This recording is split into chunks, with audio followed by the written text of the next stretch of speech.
Hello everybody, welcome to those of you who are just joining us, whichever time zone you happen to be in, and I know there's people from literally all over the world today.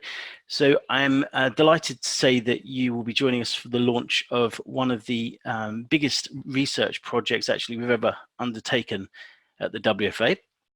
You may be aware that the plan was to launch this project at our Global Market Week in Asia.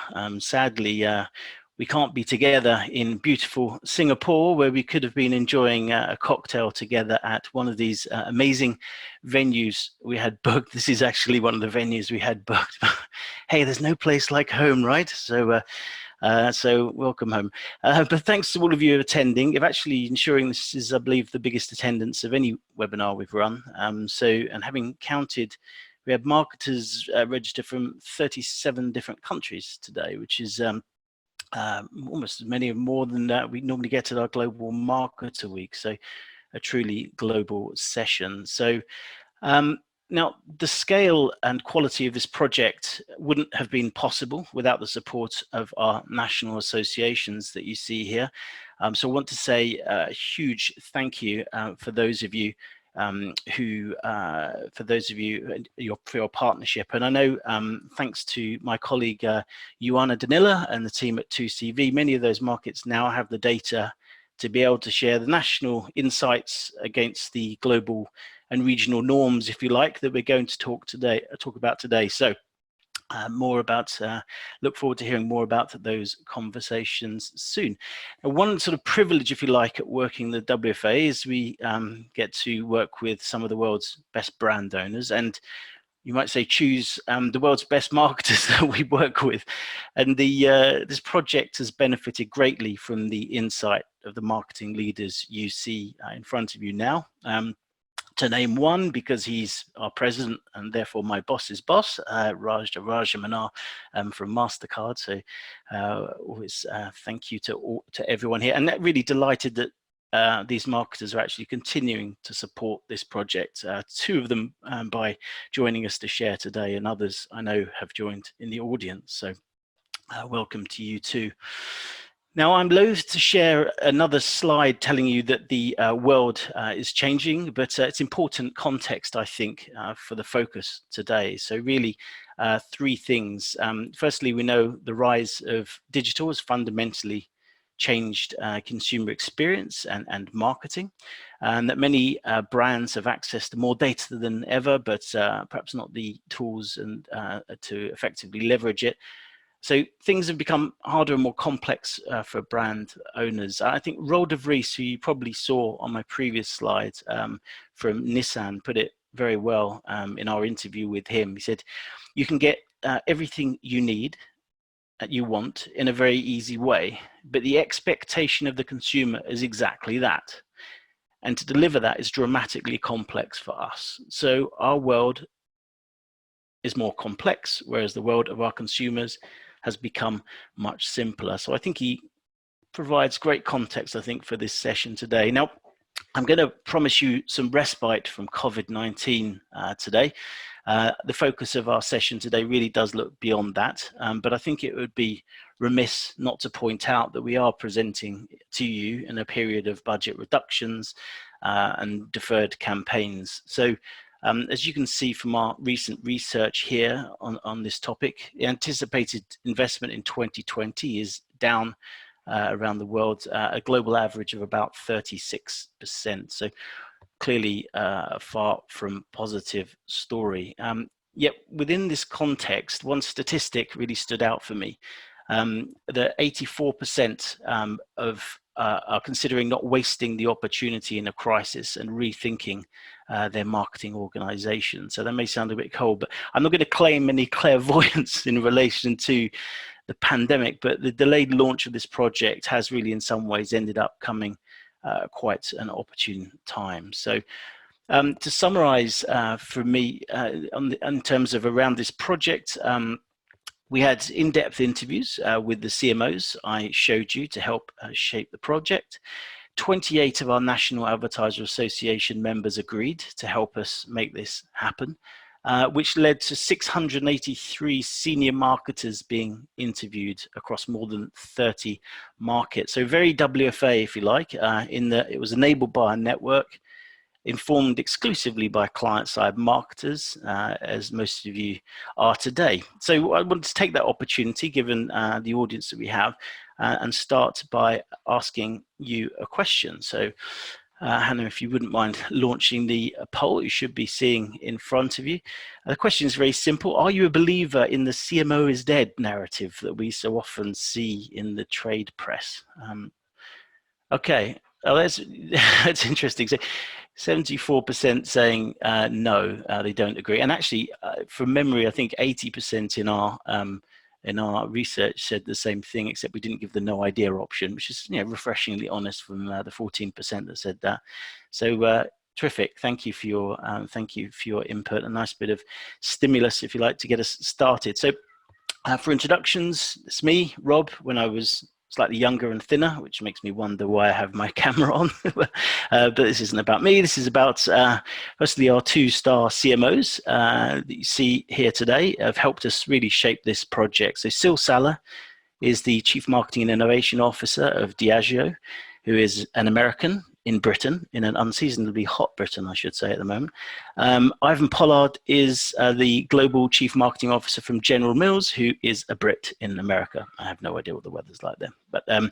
But to start us off, we're going to come back to those in a minute, but to start us off, we are going to hear from 2CV. I don't know if you've heard of the 2CV before, but we had the privilege to work with them in the past. So my colleague Ranji David in Singapore worked with their team in Asia around a focus on gaming. It's a fascinating study.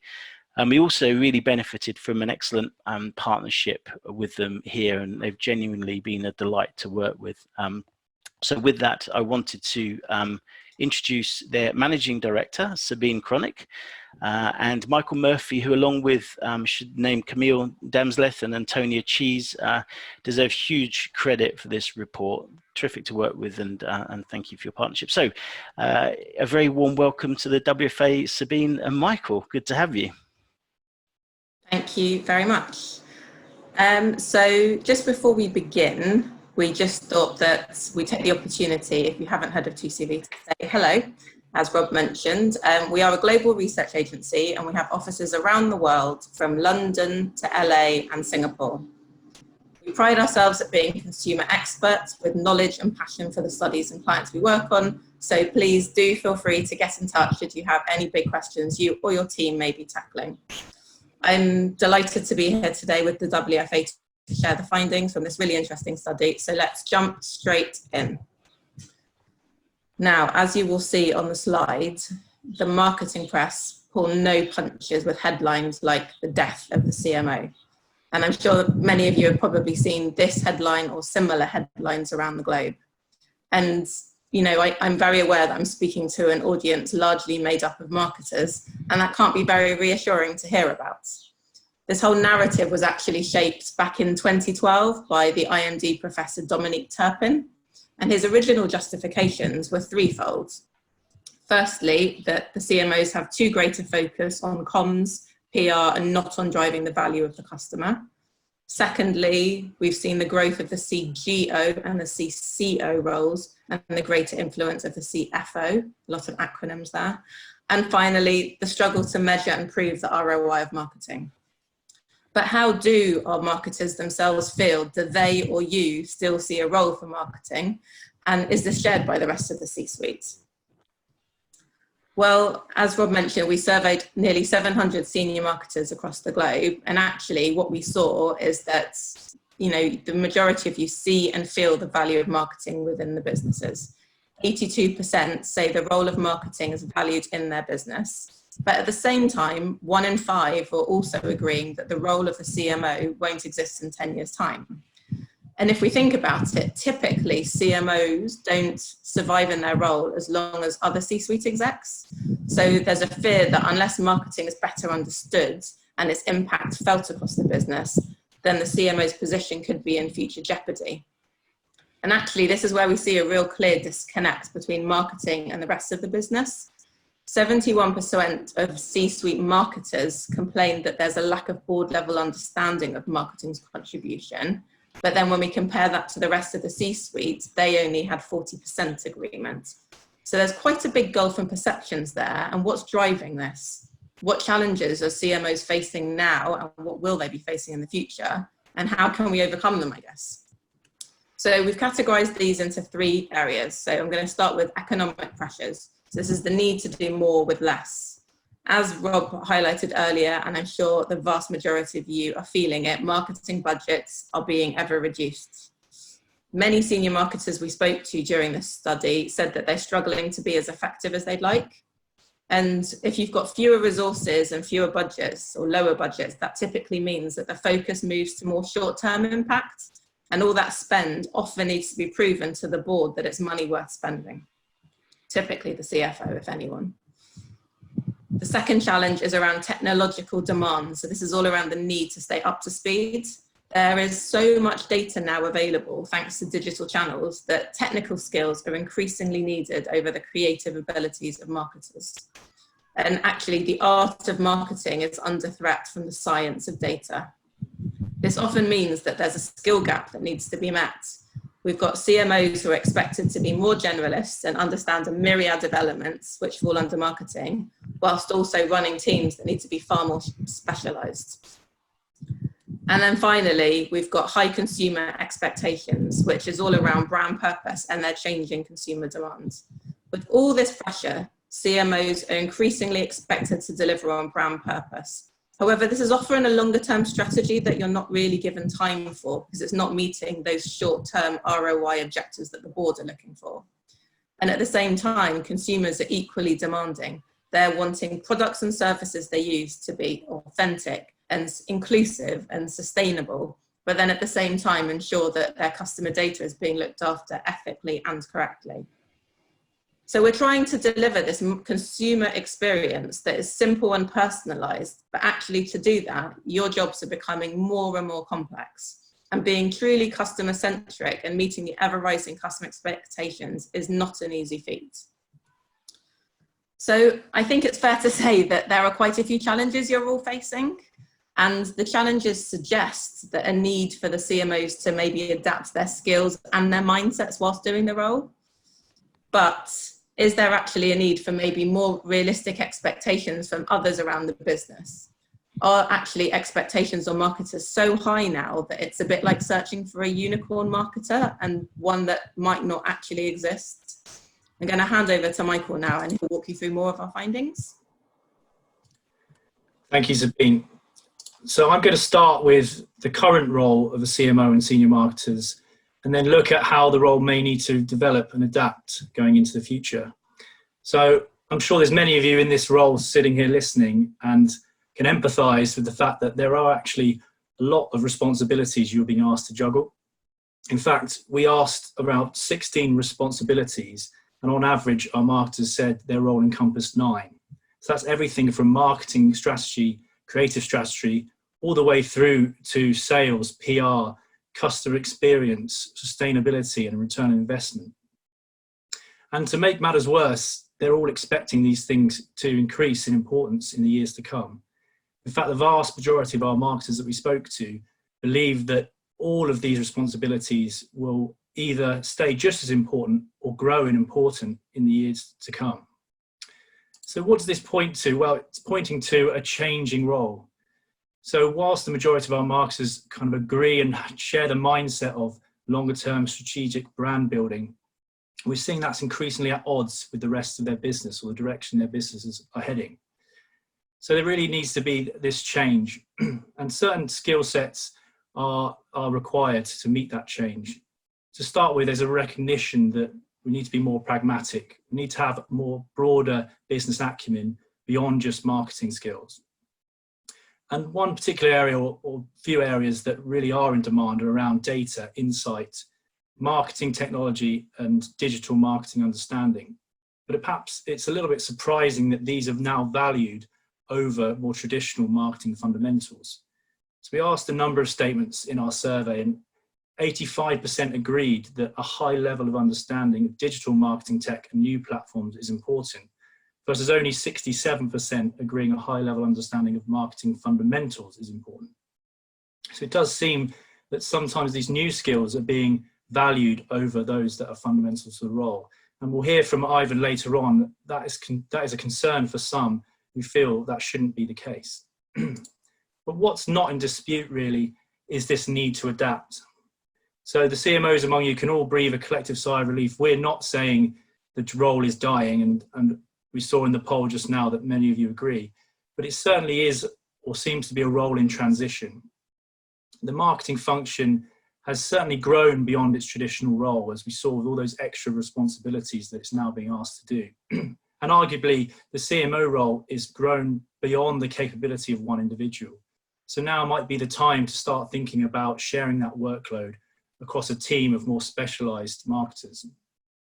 This shift towards customer and data centricity really can't be ignored. And I suppose this requires a bit of an evolution of the role, a reappraisal of the approaches and tools that are being used. So yes, we should be harnessing and welcoming those new skill sets around data and digital marketing and digital tools, but we shouldn't be replacing the existing or fundamental marketing tools.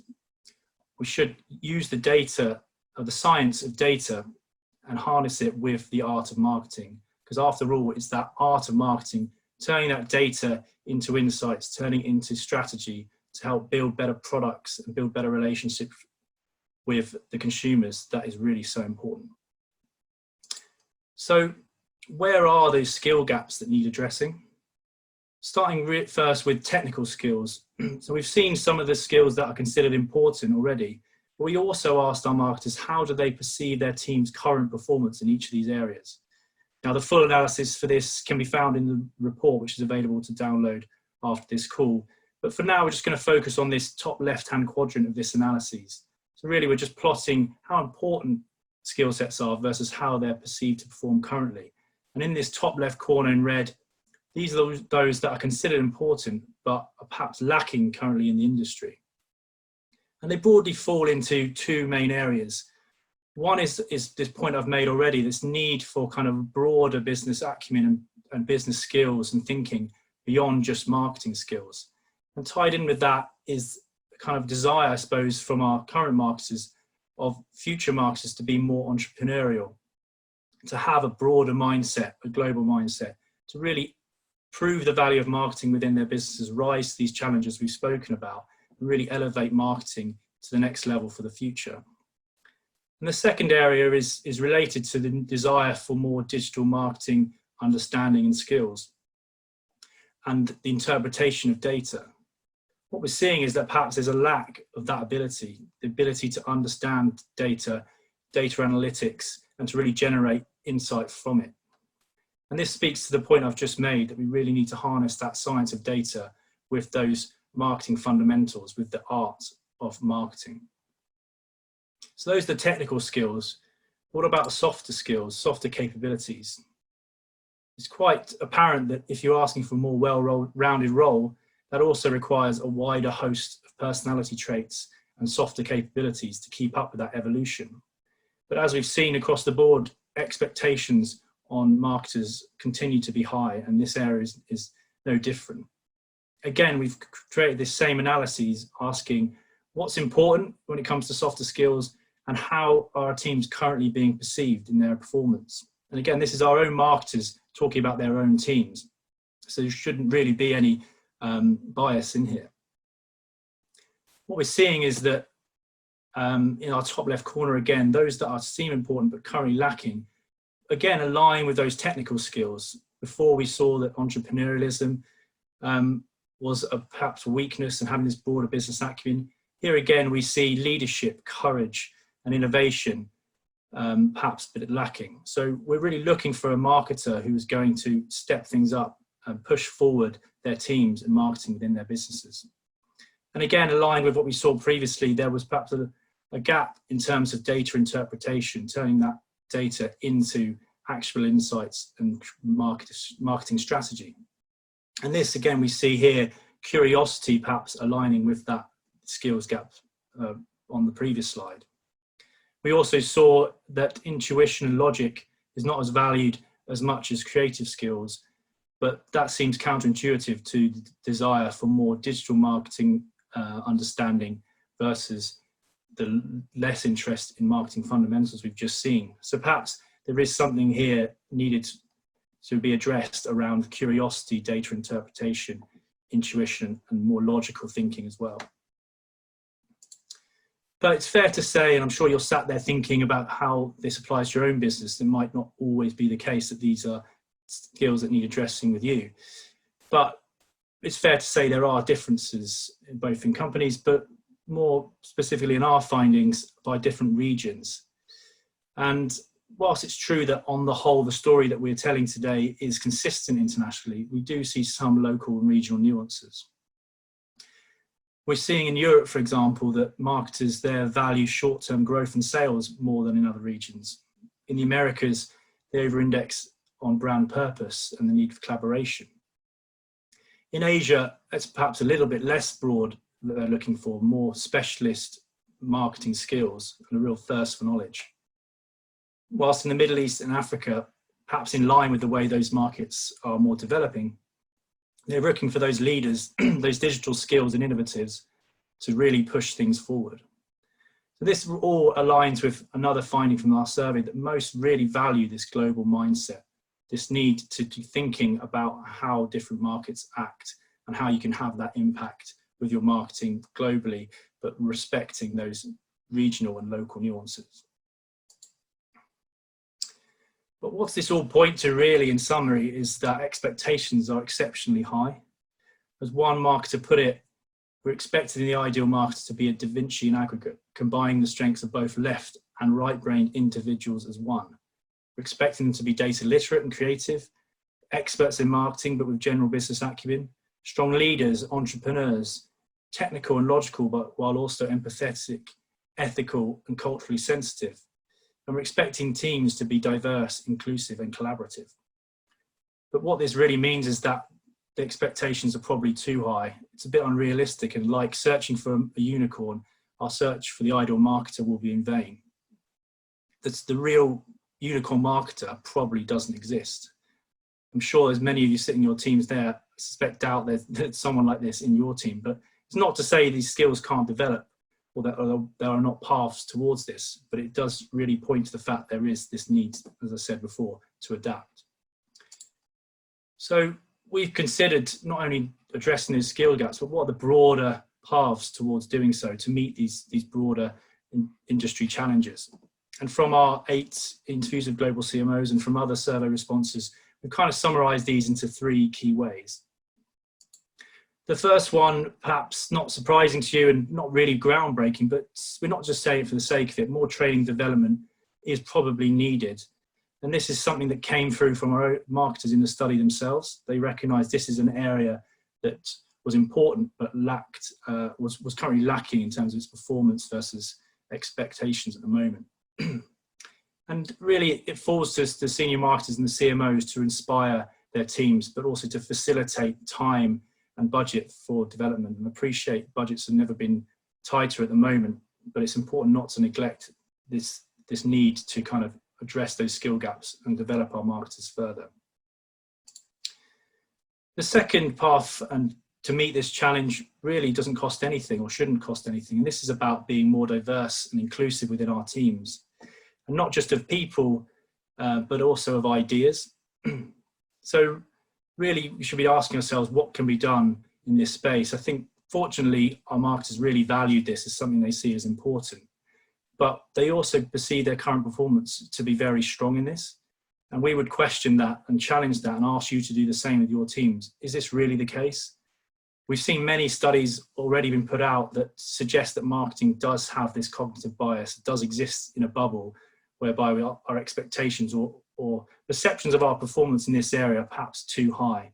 So really it's time to start challenging, start to think for the next 10 years, how can we really address this issue and try and burst that marketing bubble and challenge ourselves in the way of thinking to meet that kind of broader customer base and customer audience and profile that we most certainly have, that perhaps isn't reflected within our marketing teams at the moment. The third path is around greater collaboration. And this, again, is similar to diversity inclusivity. It's really listening to different ideas, both from within the team, but also within your business, within the industry, and within academia. And that academia point is an interesting one. We saw in our survey that academic achievement isn't as valued as highly as perhaps we might imagine. And this perhaps speaks to the fact that some may accuse academia being, or academic theory, being a bit far away or far removed from the current day-to-day realities of the CMO or senior marketer. And so it makes sense to try and bridge that gap so that the work doesn't need to be done when they come into the world of work. We've got marketers who are already better shaped and better prepared through academia to meet the challenges that we've spoken about. And through all these things, as we keep reiterating, the CMO's role is really vital. They need to be able to facilitate the training and development, need to encourage and recruit diverse and inclusive teams, and listen to other people through collaboration within their business and externally as well.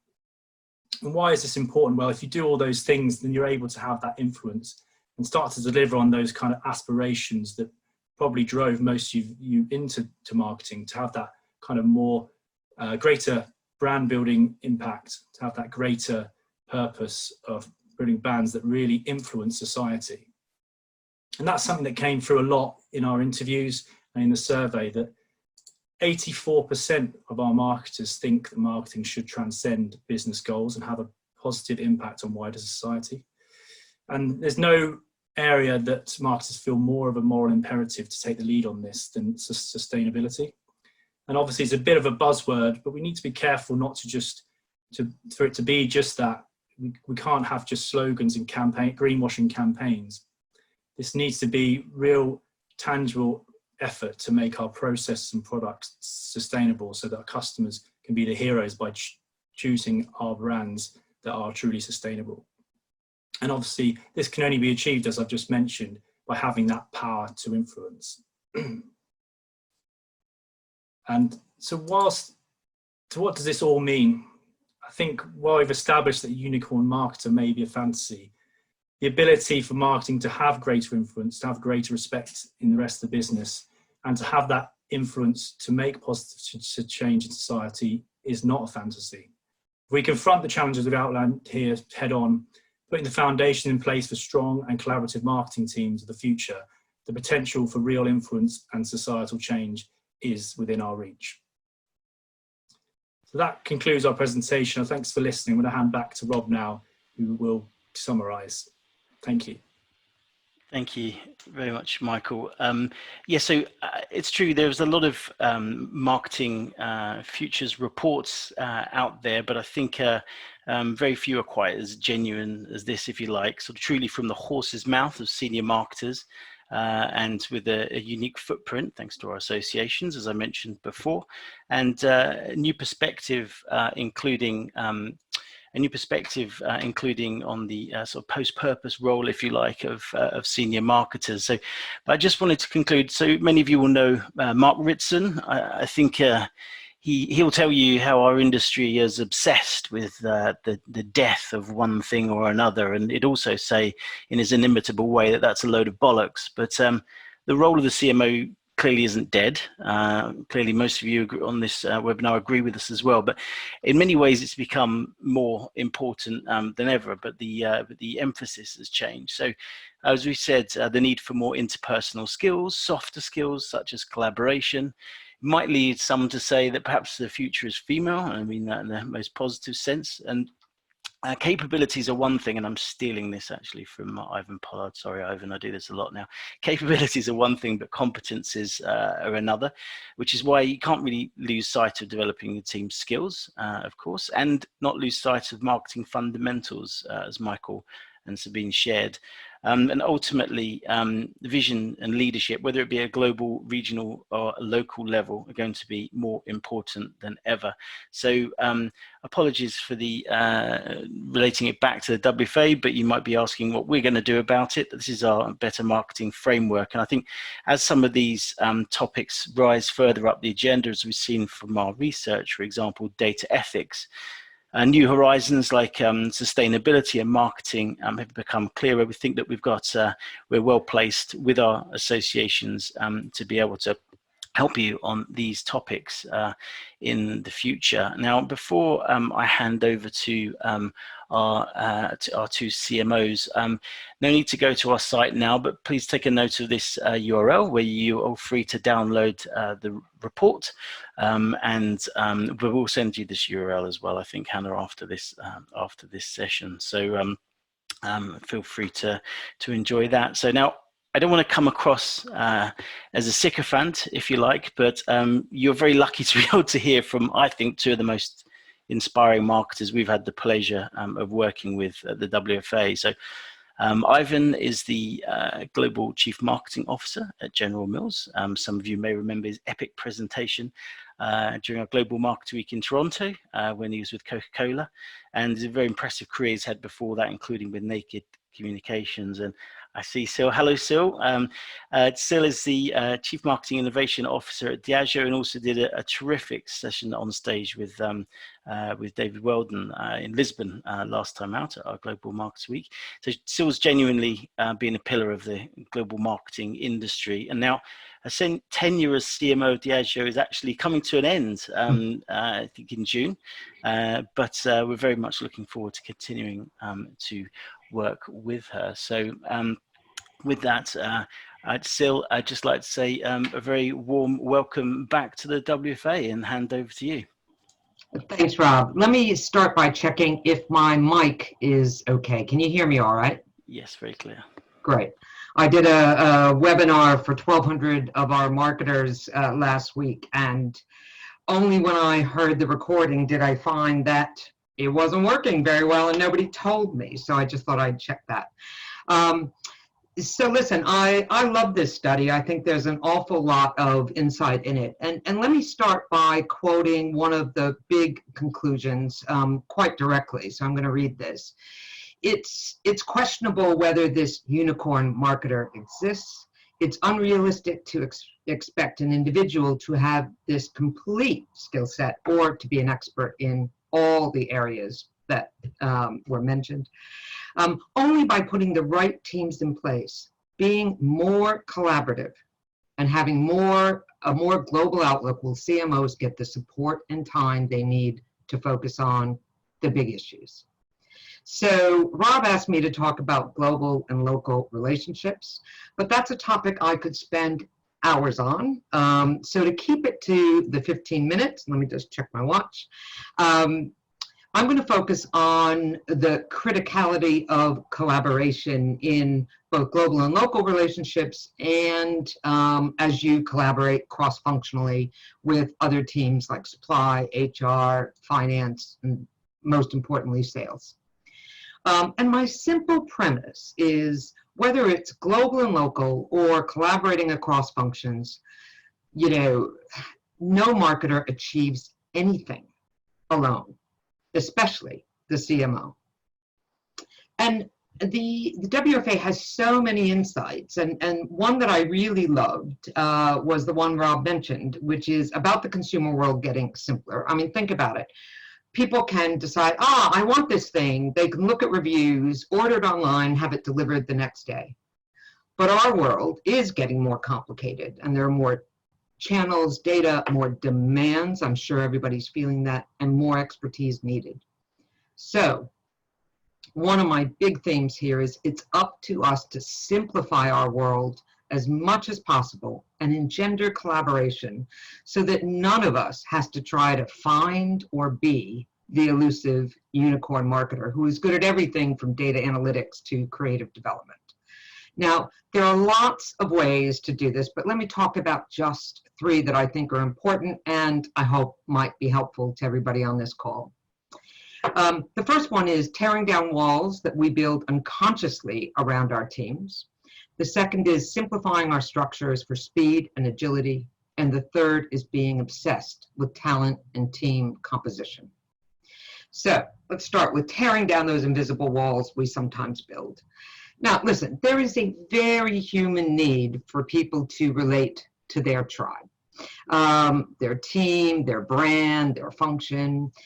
But some leaders create this important sense of belonging by sometimes unconsciously creating real barriers to collaboration. And you know the kind of chat you might just hear in the hallways. Goes something like this. The global teams don't have a clue. The local market doesn't understand the global strategy. Sales is too short term and supply is too slow. All of this prevents us from understanding and respecting the views of valuable people in other functions or on other teams. Now, this kind of talk and behavior drives me nuts, but in the past, I've been guilty of it myself. When I was marketing director for Diageo in the UK in the early 2000s, I literally built Fortress GB. I saw no reason to deal with or listen to the global brand teams, and this was one of my many mistakes. Now, as a marketing function, we had great relationships with other teams in supply, HR, sales, because I saw them as essential to delivering growth. And I defined them as part of our team and ensured that we worked well together. But I didn't realize how much we would have benefited by global collaboration. I think I would have seen more opportunities more quickly. The point is, it's critical we don't let our teams waste time fighting each other when the real enemy is competition. The real goal is winning profitable share sustainably. And at Diageo, we recognize clearly that we don't make money in some amorphous global bar or grocery store in the sky. We make it in our local markets. So our global teams have to be market-centric and focused on serving the teams and consumers in the countries. But they have a massive leadership role as well. We can't risk fragmented and confused global brand positions or waste any money creating content that could be done once and shared. And that's where the global teams come in. So think about it. How much better would it be if we all simply had the mindset, global and local, we need each other? And the same applies to cross-functional working. If you think about it, marketing doesn't really achieve anything alone. When I was a young general manager, my supply director put it to me this way. Syl, he said, marketing may be the brains of the operation and sales may be the heart, but supply is the colon.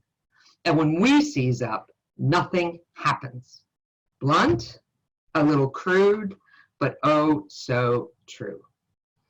I believe marketing has to see itself as the engine of growth, and we need to root ourselves in that, not in some small functional agenda, but in the outcome, profitable, sustainable growth.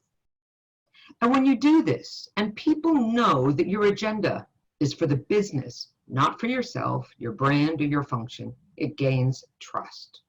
And I believe trust is one of the most underrated but highly important things in business. So that's the first idea, to engender collaboration and simplify. Tear down those invisible walls. Make it easy for people to work together because no one is that unicorn marketer. The second idea is simplifying our structures to make collaboration easier. Now, every business needs to think through its structure through the lens of meeting consumer needs, but also through the lens of pace and simplicity. You know, we talk about tech and data endlessly, and listen, that's really important, but how many of us are focused on speed, which is a powerful competitive weapon? And I'd like to share an example of when we took out our regional structures at Diageo. And I want to be clear that I am not recommending this. I can see people who work in regional teams going, oh, what is she saying? But I'm not recommending it. What structure you have depends on your particular circumstances. Some companies go all global, some all local, some have many tiers. That's fine. But what I'm arguing is it's important to have a structure that's right for your business and allows you to move fast and collaborate.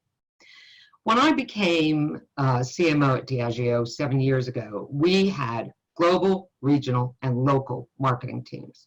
Now, there were very good reasons for our regional roles. We believed it was hard to get great marketing talent in some of our countries, and the regional teams really helped with this. They really added value. But it prevented our global and local teams from collaborating closely to get to really penetrating insights and develop truly transformational strategies and creative. I noticed, for example, in my early global brand reviews that I was getting pretty non-specific answers. You know, the global teams would talk about what was happening in Latin America, but Brazil is not Venezuela, and which is not Argentina, which is not Chile. The economic circumstances, competitive set, and consumers' behaviors are entirely different.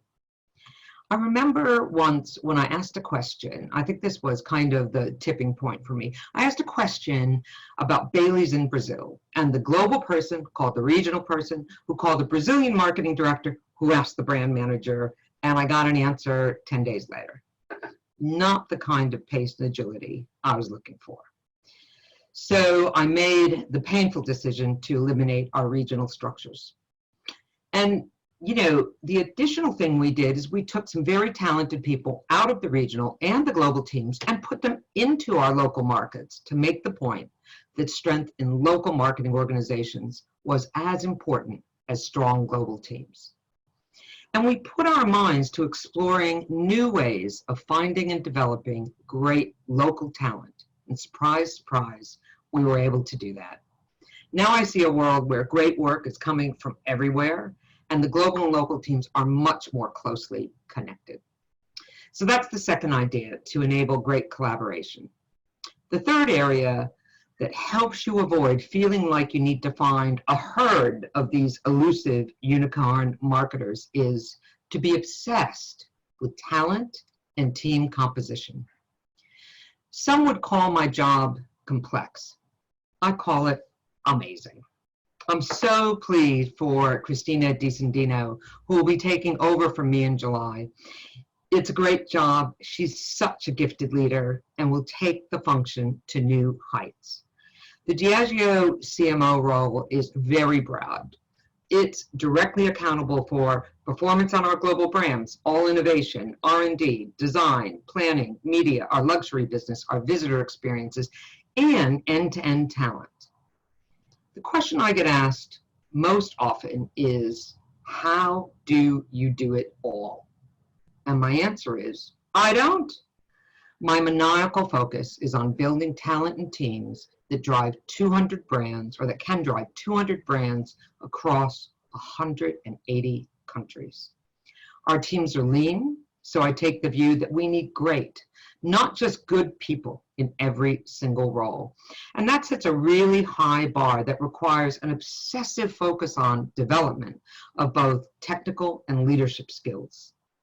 And I entirely agree with the WFA's conclusion that there are very few, if any, unicorn marketers, so we need to keep the focus on development, no matter what kinds of cuts we're making in this environment. The WFA has a big role to play here.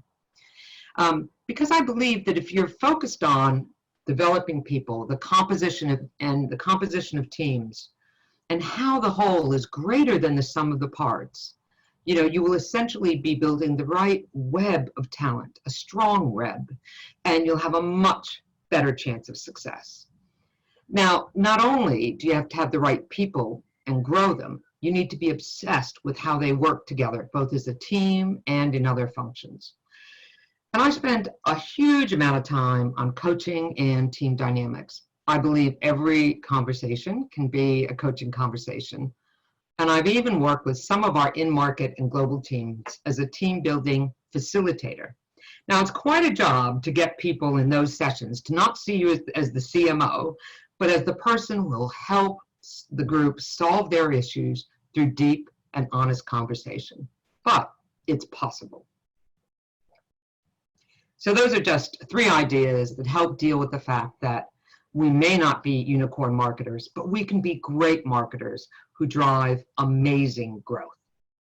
So to close, let me cite just one other conclusion from the study, And that is that the people who were interviewed feel that their teams currently underperform on general business acumen, leadership, and entrepreneurialism, despite the importance of these skills. In my view, we need to urgently address this. And I'd be happy to do a whole nother talk on those things because they are so important. Great leaders who can move fast enough to keep up with the rapid changes we are facing, and the speed is now lightning speed. But these are the people who will make the biggest difference. Leaders who understand the big picture and focus on the company's objectives, not their own, will have the greatest impact. The WFA study is a treasure trove of insights on the conundrums faced by marketers. I really recommend you not only read it, but actively discuss it with your teams and your executive committee in an effort to answer the questions posed in a way that's right for your organization. All roads, in my view, lead to leadership, and our people and the strength of our talent needs to be at the core of all of our thinking, of everything we do, especially as we reimagine our businesses and the future in these difficult times. Back to you, Rob. That's absolutely terrific. Thank you, Syl, for your kind words, but also for your colon analogy, which I think is going to stick with me forever.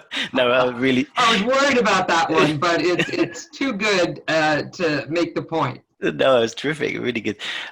So I just have one question, seeing as obviously you're changing stage in your career, but you've been very focused on raising the game in relation to marketing overall. We've had the pleasure of working with a lot of your colleagues and witnessed that. So do you think you're going to be continuing in the frame around marketer of the future? You know, absolutely. I mean, my plans are not fully formed. In fact, one of the reasons I decided to retire from Diageo was so that I'd have time to think deeply about how to chart the next decade, because I wasn't spending any time on that for myself. So I am interested in board roles for sizable companies, but I don't think I'm going to have that traditional, you know, ex-executive path of 5 board roles, because I really do want to live my purpose, as I've had the chance to do at Diageo, of helping people grow their leadership beyond their wildest dreams. So I imagine I'll do some C-suite coaching and leadership advisory work with an emphasis on CMOs. I've loved the coaching work I've done with the Marketing Academy and their CMO to CEO program. So more of that would be great. And I've loved working with the WFA, so I hope to continue that. I mean, I think if we can change the world toward this marketer of the future and this better marketing framework, you know, we can really engender growth for our companies, our world, and, you know, invest more in our communities. That's terrific news for us and for all WFA members, but thank you for your insight there. I'm going to ask you to stick around. So we're going to do hand over to Ivan Pollard, but for anyone on the webinar, any questions you have for Syl, for Ivan, or the team from 2CV, please feel free to post them to us. So Ivan, welcome from the USA. Welcome to the basement in Minneapolis. So thank you. I should start by saying hello to everybody and also acknowledging something Rob said earlier on, that one potential conclusion from the WFA's research is the future of marketing is female. I think as Syl goes into her next chapter, I think we should also acknowledge that the present of marketing, as evinced by Syl, and also the past of marketing has also been female. Sometimes there will be a few chaps that make an appearance, like the gentleman that walked behind you, Syl, in the middle of your video there. But I want to say a huge thank you to Syl for everything that she's done for the industry and the philosophy that she lays out for how marketing should and could contribute to business. So I'm going to try and follow on from Syl, and a hugely valuable perspectives. Let me just reiterate them. Tear down the walls, simplify the structure, and nurture your top talent into effective teams. And I'm going to help to illuminate, I hope, how we can take that forward into the unknown spider-verse ahead of us for marketers. And to that end, I'm going to talk about 2 things to build on what Syl said, and also to relate back to the Marketer of the Future report from the WFA. And those two things are simple. One is the future, and the second is how I think marketing will continue to change. So I should state that this is my personal opinion, not necessarily that of General Mills. And being personal, I hope it's going to play nicely between those two bookends of being inspiring to some and really irritating to others. So stay with me, and I'll just talk for 10 minutes around those two topics. So let me start with the future. What do I think the near-term future is going to look like? Now, in the report, honestly, I'll repeat what Syl said. It's a treasure trove. Download it, read it. It's not going to give you the answers, but boy, it's going to make you think about some really good questions. So do download it.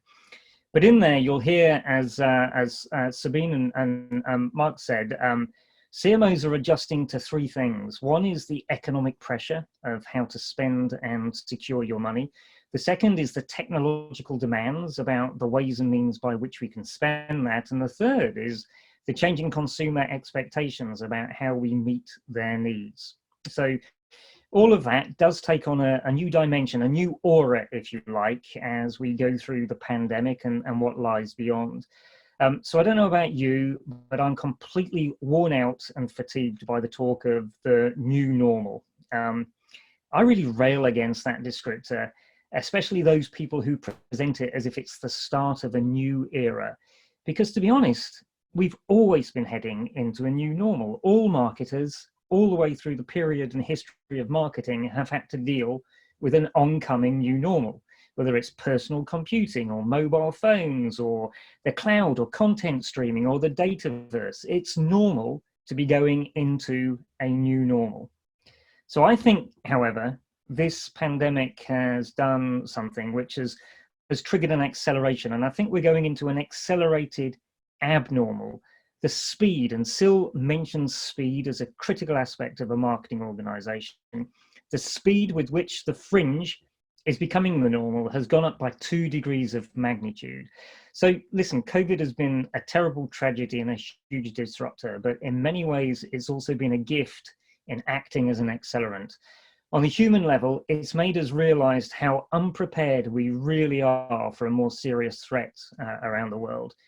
On a technological level, it's forced us to accelerate the democratization and utilization of technology.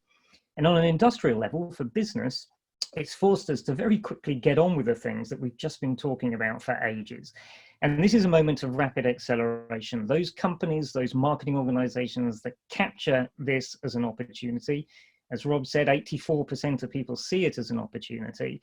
You know, we're going to be the ones that hopefully prosper, but also help society to prosper as we come out of this. So COVID's accelerating things that were coming anyway. Think about reforms of education, like how we learn online. The New York Schools Board has required 12 fire drills a year. Okay, so 12 fire drills where you have to go through what happens if a fire breaks out. It had no protocols for requiring any school to make sure that it was capable of online learning or remote learning. Think about health and think about how the health system is changing and how rapidly we're able to do virtual doctoring, but also inside the health system, how the COVID pandemic has highlighted the inequalities, the inequalities between susceptibility and fatality between races, but also the inequalities about, you know, if remote doctoring is going to be something that's super important in the future, what about people who don't have access? And how do we work for democratization? And how does democracy even work? You know, how do we vote and how does Congress sit if you can't sit in a room together?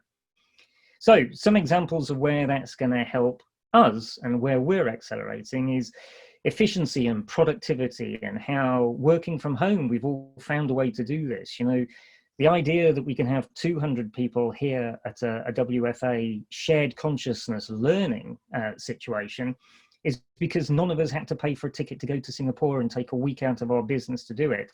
So how do we do more of this, and how do we get more efficient and more productive? How do we get more innovative in the way that we work together, and how do we start to address the inequality? As I mentioned, you know, for those of in North America, this is a Pew Research stat. For those people who are earning over 75 grand a year, 39% of them are currently working from home. For those earning under 30 grand, only 3% are working from home. Again, same dynamic, you know, for those who have slightly more money, 92% of them have broadband. In North America, 56% have broadband if you earn under 30 grand, which is a surprising stat actually, but still means 44% don't.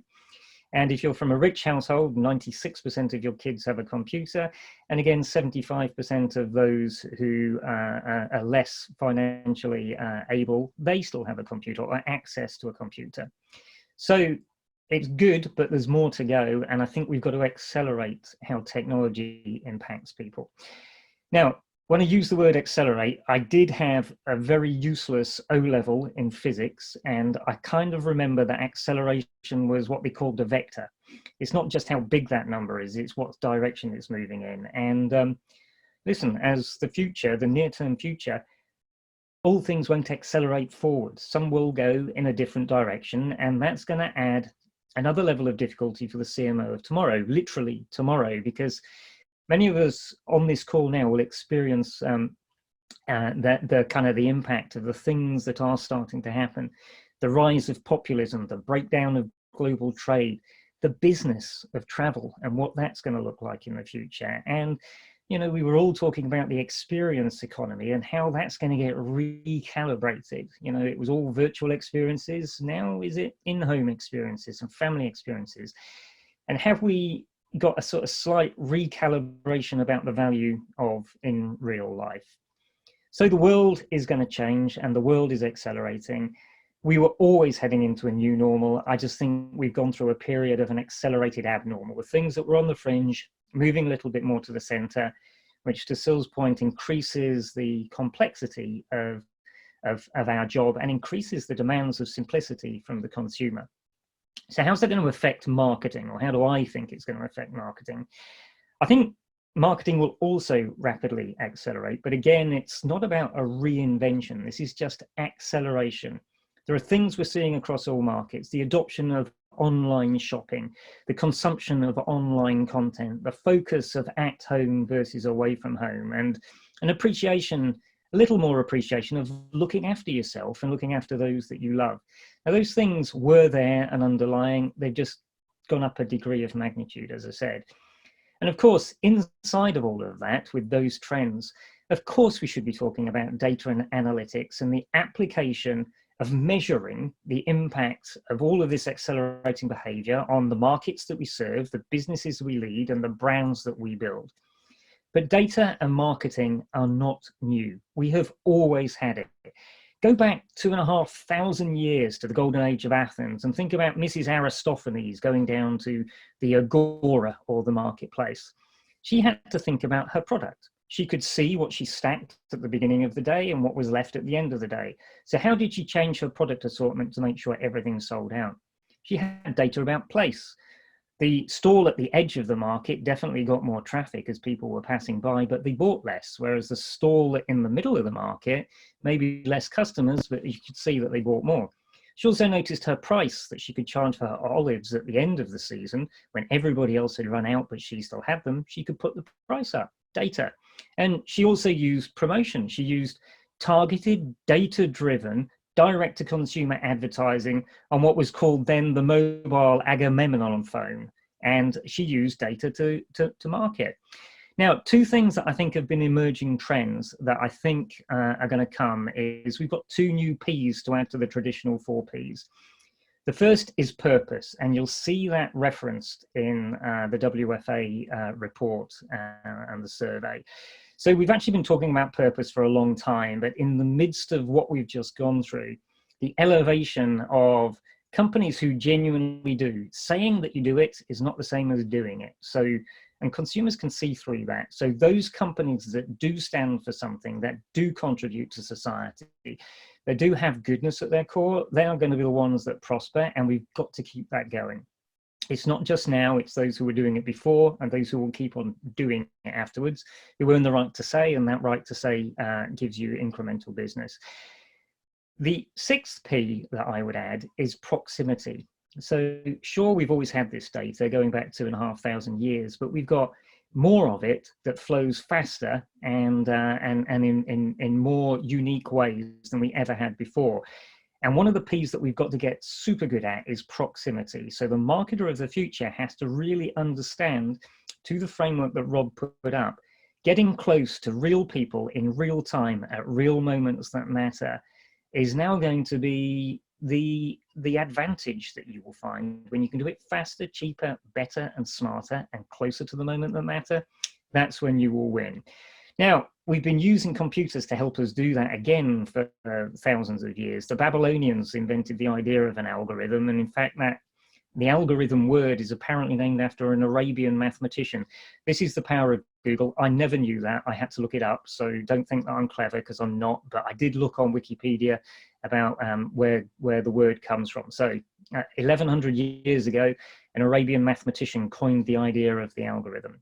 So we're living in an age where those algorithms can be applied to so much more data, with so many more tools, with so much more power, and most importantly, the ability to then leverage the data. All of that would count for nothing if we weren't able to target a means, an offer, a product, a service, a promotion to an individual that took account of that data. And that's what the sea change has come to. So the future is looking a little bit accelerated. Marketing is still accelerating the trends that we've always had, but boy, we've got different tools now. So what do I think is actually going to change? So the survey, admittedly asked to people who do marketing for a living, had 92% of marketers saying that marketing is actually vital for the growth of the business. And actually, irrespective of what was going on, I mean, you saw the stat that 2CV presented, 85% of people think data and tech is going to be super important. And only 65% of people think that marketing fundamentals, i.e. really understanding what it is you want to do and how that contributes to the business, think it's going to be important. Kind of crazy to me, but 92% people still say that marketing is going to help drive the business. So that will continue to be true in my mind. And marketing will help us seek insights. We'll still seek insights to help us formulate new markets, new businesses, new products. We need creativity to help us captivate consumers, customers, and other stakeholders. And again, when you read the report, you'll see that one of the soft skills that is both less important, it's the fourth most important soft skill, right? So it beats just a couple of other things in terms of soft skills, but we also believe it's underperforming, is creativity. I mean, that strikes to the very heart of me as a marketer, that, the art of marketing, without being able to stand out and create something that engages, what is the point of having all the right data? It's like sending a door-to-door salesperson to knock on the right door at exactly the right moment and then say the wrong thing. If you don't have creativity, all of the data in the world will not make your marketing work as hard as it should do. And creativity is a valuable product. Now, advertising, the old-fashioned word advertising, why are we moving away from that? Even in the future, a data-driven, integrated, technologically enabled future, advertising is what we need to help us motivate people to change their beliefs or their behaviors and buy the things that we want to sell them, or do the things that we need them to do. So to do that in the current times, the CMO really does need to be a Jill of all trades. So many responsibilities, so much more accountability, much less durability and persistence, and a constant instability, because this new normal we'll be talking in 3 years about the next new normal. So I think the marketer of the future, the CMO of the future, doesn't have to be great at everything, but they do need to know enough about everything to unleash the greatness in others, to what Syl talked about nurturing that team and that talent. If as a CMO you have a blank spot, a thing where you do not really understand, for instance, creativity or the fundamentals of marketing, or how, I don't know, like machine learning and quantum computing is going to help us, you're not going to be able to be a good CMO. And that's why development is so important, or why sessions like this and learning and things like the WFA is so important. So, as I said, I'm saddened to see the fact creativity is not performing. The two things that were valued slightly lower than that were intuition and logic. And again, that leaves me worried about the state of our industry. If we think logic the left-hand side of the brain, and creativity, the right-hand side of the brain, are both underperforming and not useful, then I think we have to rethink the whole concept of marketing.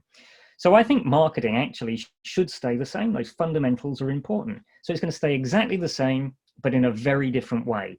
The balance of long-term and short-term, the balance of building profit and building brands, those things in the report, you can see how people are thinking about those. And I'd urge you to ask yourself the question about whether you're getting that right. But marketing, I think, will still be the same basic pursuit of satisfying customer demand and growing your business profitably. But the thing that's changing is we've got a myriad of tools, technologies, processes, and practices that are going to change it fundamentally. So to round out, we had Da Vinci earlier and the Vitruvian man or woman. Let's go back to the same period as Da Vinci and think about it like astronomy. It's exactly the same practice that Galileo was doing. He was trying to understand what's going on up there, but and why does it happen and why does it count? And there are so many more things now to get your head around. He was looking at stars and planets, but now we have to think about dark matter, string theory, the Higgs boson particle, wormholes, tachyons, and whether or not the Avengers Endgame really was a true story. And there are so many more tools now to do it. So particle accelerators, deep space probes, radio astronomy, computer modeling, whatever it is that's out there, same thing, what's going on in the heavens, different tools, many more processes and practices. So Galileo, if he came back, he'd recognize what all the astronomers today are doing, but he'd have no clue as to how they're getting it done. And that's going to be the challenge for the modern marketer and the CMO who has to lead. You have to have a clue about all the tools and all the ways of getting it done. It doesn't mean you need to be able to do it, but it does mean that you need to be able to unleash the power of those who do. So how do you hold on to the pursuit of Galileo and understand the power of his old telescope, but also get your head around all the new tools and new theories to make breakthroughs in the art of marketing? Or put more succinctly, how do you do brilliant old-fashioned marketing in an accelerating and complexifying digital and technological world? I don't know the answer to that question, but I hope the WFA report makes you start thinking about how you find your answer to those questions. And with that, I'll go back to Rob. Thanks, fantastic, Ivan. Thank you. Real pleasure to listen to. There's loads in there, of course, but I like the thought that actually everything and nothing changes, and actually we're always in the stage of the new normal, and plenty of optimism as well coming through. So I'll ask our other presenters if you'd like to turn your cameras on and join us, and I'll ask our attendees on a webinar to please feel free to post your question in the Q&A widget, and we'll put them to our two CMOs and of course to 2CV as well. I actually want to go back to one question that was posted quite early in the session, was saying many C-suite boards, and I think this one particularly for Ivan and Syl, many C-suite boards have become heavily left brain biased, missing the right brain qualities of the marketer/strategist. Surely this is a threat to companies and opportunity to CMOs. Is that just a big yes, or any more nuanced response? Syl? I think you're on mute there, Syl. I have to unmute? Yeah. Right. It could be a threat, but my answer is one that you're probably tired of hearing, Rob, which is it's up to us to make sure that it's not a threat. I mean, for everything that we're worried about, my question is, what are we doing about it? And people here might feel like, well, I'm not the CMO, I can't do anything about it, but we can. We can be great business people to get the credibility we need. We can engage in conversations with senior management. Our CEO, will talk to anybody who reaches out to him. You'd be surprised many CEOs do. And, it's up to us to make sure that marketing, whether you call it CMO, Chief Growth Officer, whatever, is rooted in the business objectives, and make sure that our left and right brains, which we should bring to the table on behalf of our teams, because we all might not have the full package, are seen and recognized and are credible. Absolutely. Ivan, anything to add? Well, it's always very difficult to add anything Syl says, because it captures everything in one answer. So I think I'd hold on to that thought about, we've all got a left and a right-hand side, so you've got to represent both. But be brave enough as a CMO, even at the senior leadership team, to be able to bring in the people who know better than you. Because they are, the expertise that exists within your teams is something that you confront but can't, you can represent but you can't replace it. Absolutely. I think there's obviously a thread coming from our report as well. So I wanted to come back, actually, if you don't mind, to your thought about creativity, Ivan. So we heard that the CMO role isn't dead, and we've all kind of nodded and agreed with that. But it's generally felt that sort of creativity, particularly in advertising and marketing communications, has been sort of terminal decline. Looking forward to the future beyond the current situation, do you think that perhaps this is something that the marketing industry is going to be able to address? Well, I hope so. I think it's a critical capability for marketers. It doesn't matter what part of marketing you're involved in. If you can't find a compelling way to tell a story that engages a human, you won't stand out. And, you could paint a picture that says, listen, we're all going to have access to the same data and the same tools. So we will go back to the differentiation of a brilliantly told story that engages a human being as being the differentiator. So I hope we can get back to building it.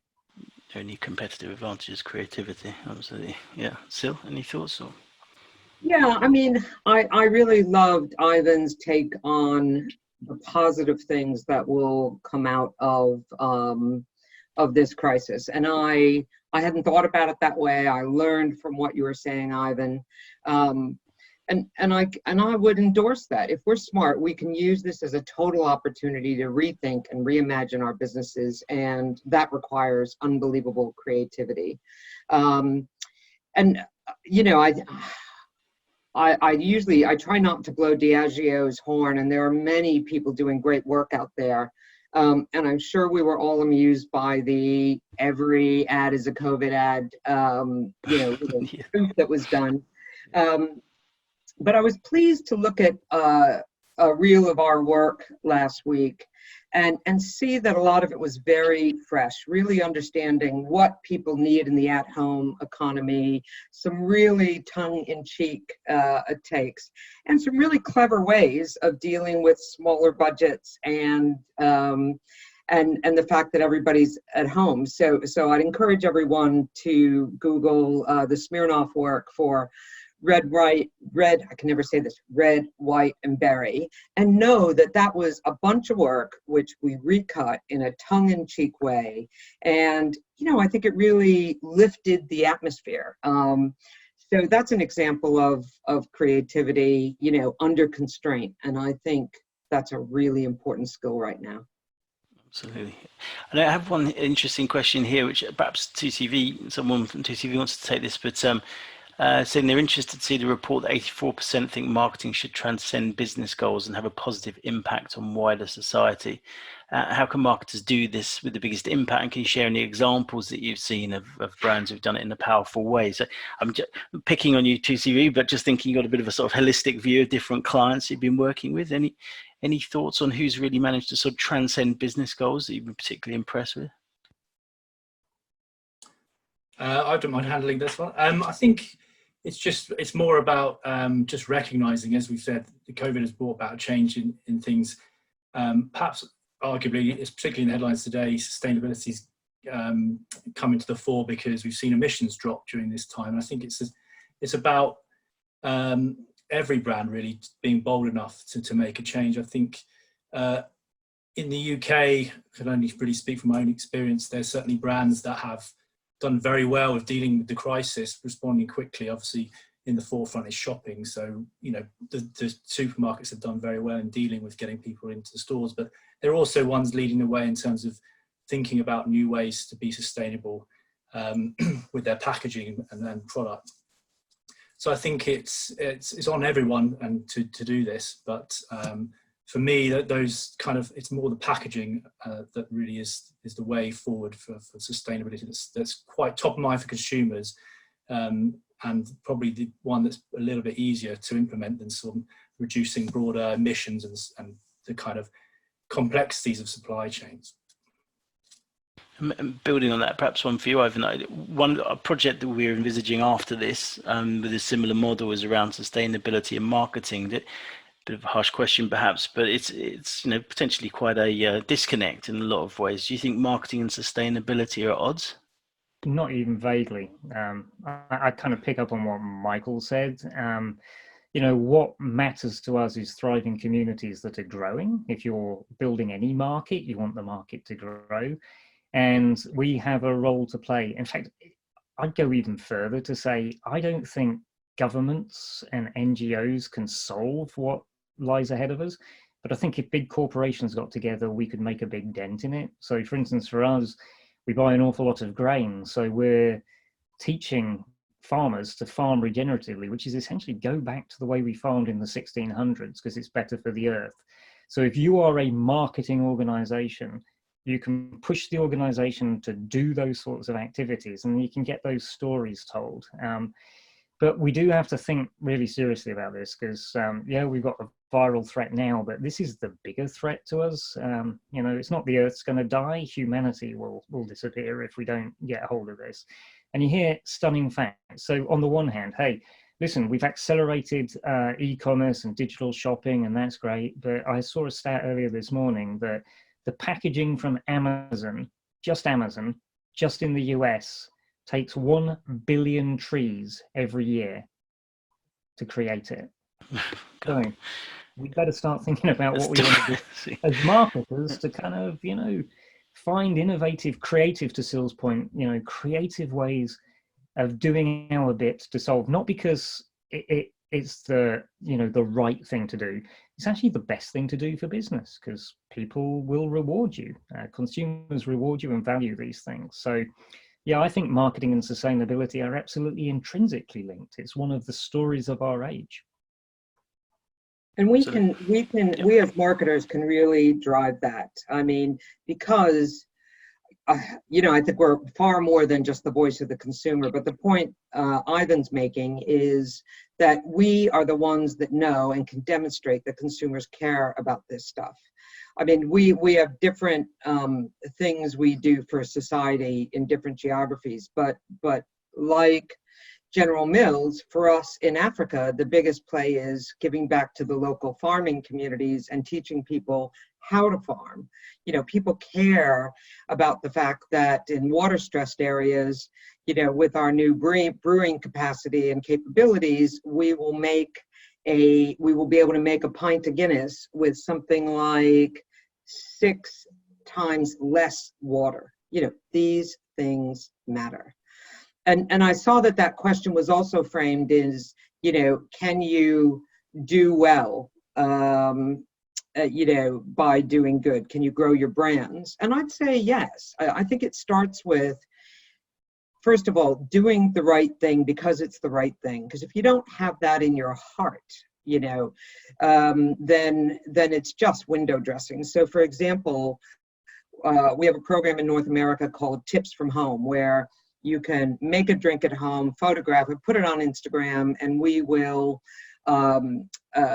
donate $1 to the Bartenders Aid Association because these people are out of work. And I was really struck by some of those stats you had, Ivan, on how many people are on the front lines, how many people can't work from home. That is our community. I mean, yes, we hope our bartenders may remember that when this is over, but that is really not the point. The point is to do the right thing, and it has to start there. Thank you. And just shifting one question, interesting around sort of personalization. And we talked about, Michael shared on sort of data ethics rising up as a future area of focus. And the question here, if I'm going to try and do it justice, but personalization is a bit an overused term, but what does personalization without sacrificing consumer privacy look like in the future? You want to, Ivan? Well, let me go for it. So Yep. Sean Jensen, call out for a good question. Again, this was a topic that was super hot 6 months ago. It's fallen a little to the back burner, but we need to bring it back. Personalization, at scale for scaled marketers and scaled businesses is still economically challenged, okay? But I do think the possibility to customize at scale, and I think customization rather than personalization keeps you in a much cleaner space about data. So I feel, I take the L'Oreal example where they had 23 different foundations, and they could tell you that they could customize one and personalize it to you. Well, that's great, but it's one of 23. They just match my skin type to their one of 23, but it did mean I wasn't looking at just one foundation. So customization at scale, I think, is where big companies that sell hundreds of millions of things could quite easily go and tread in the space between data privacy and yet serving the consumer need better and doing better for the business. Anybody else? Perhaps TCV, any thoughts on that?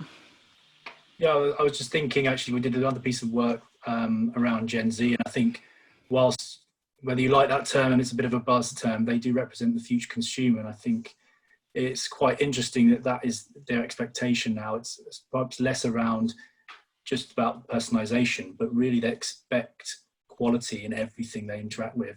There's a lot of talk around their attention spans being much smaller, like a goldfish. That's not true. They just have more stimulus, more things to be involved in. And so their time is of real importance to them, and their interactions with your brand need to be a very high quality. And therefore, loyalty is less important now. Quality beats it every time for that audience of the future.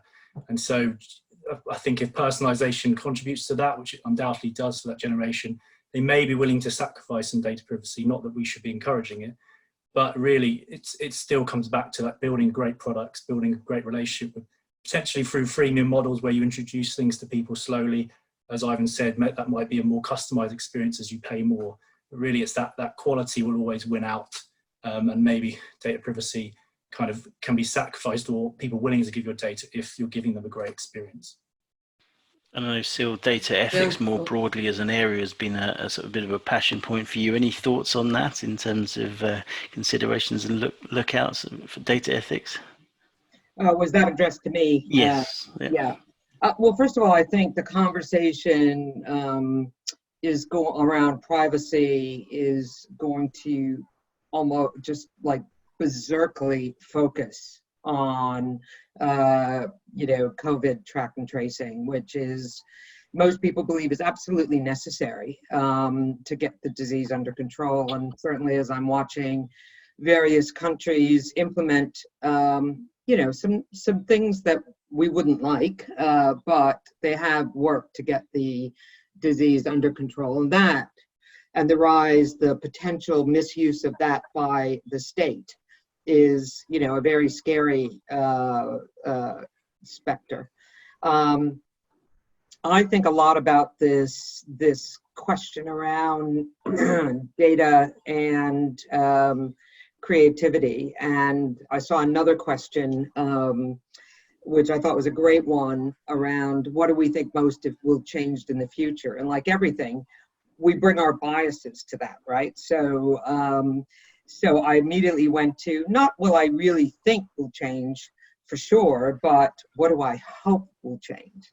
And one thing is this question around creativity versus data. Come on, people, really, we at Diageo, we do have more sophisticated return data than many companies do, but we use that to take bigger risks. We use that to say, we know that all of this money is working, and that frees up money to try more new things.